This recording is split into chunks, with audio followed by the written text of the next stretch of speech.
गरुड़ पुराण 18 महापुराणों में से एक प्रमुख पुराण है।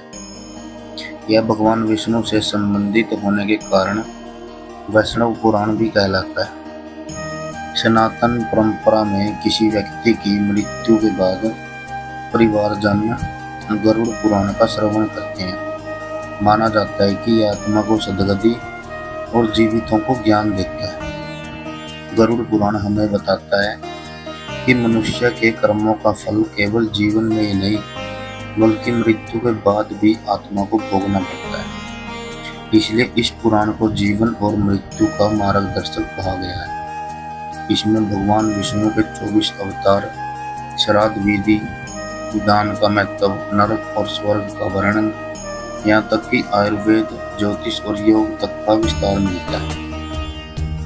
गरुड़ पुराण का प्रेत कल्प भाग विशेष प्रसिद्ध है। इसमें आत्मा की मृत्यु के बाद की यात्रा, नरक यातनाएं और मोक्ष के उपाय बताए गए हैं। यमलोक का मार्ग कैसा होता है, आत्मा को कौन सी यातनाएं सहनी पड़ती हैं और धर्म पालन करने पर कैसे मोक्ष मिलता है, यह सब विस्तार से वर्णित है। गरुड़ पुराण में एक सुंदर उपाख्यान मिलता है। कथा है, जब राजा परीक्षित को तक्षक नाग डसने जा रहा था तो मार्ग में उसकी भेंट कश्यप ऋषि से हुई।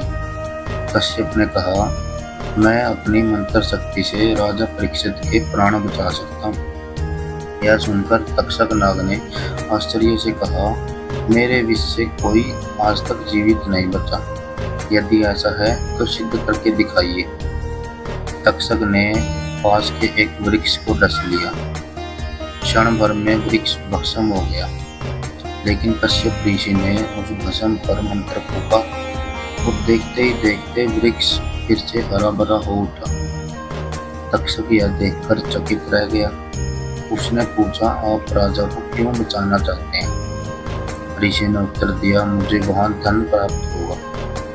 तब तक्षक ने उन्हें बहुत सा धन देकर वापस भेज दिया और इस तरह परीक्षित की मृत्यु नियति के अनुसार हो गई।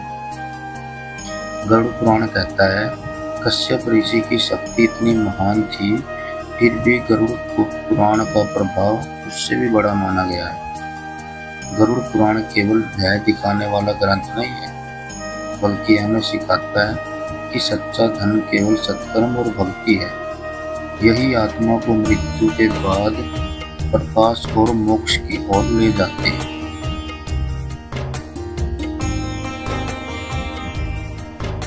यदि आपको यह कहानी पसंद आई हो तो अपने दोस्तों और परिवार वालों के साथ शेयर करें। कल हम फिर मिलते हैं एक नई कथा के साथ। जय श्री कृष्ण, जय श्री विष्णु, राधे राधे।